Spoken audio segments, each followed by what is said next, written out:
Be sure to read and follow the safety guidelines to protect your computer from potential damage and ensure your personal safety. For more information about safety guidelines, see the owner's manual at dell.com/support.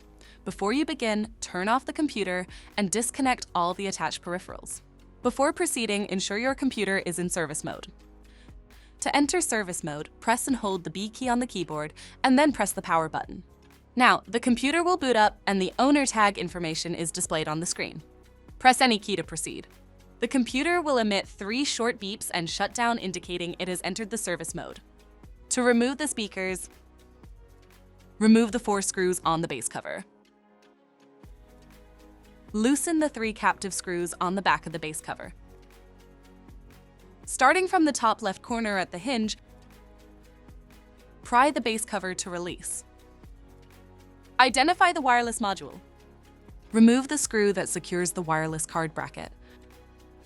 Lift the wireless card bracket off.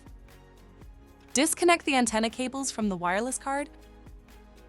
Slide and remove the wireless card from the slot.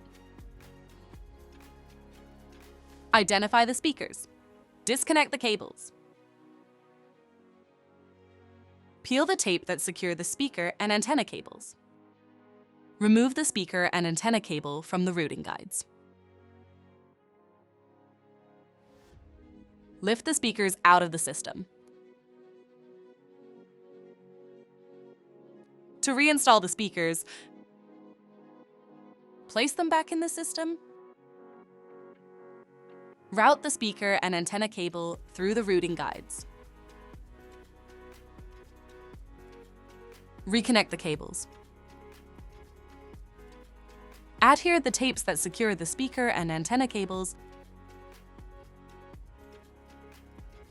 To reinstall the wireless module, insert the wireless card at an angle into the slot.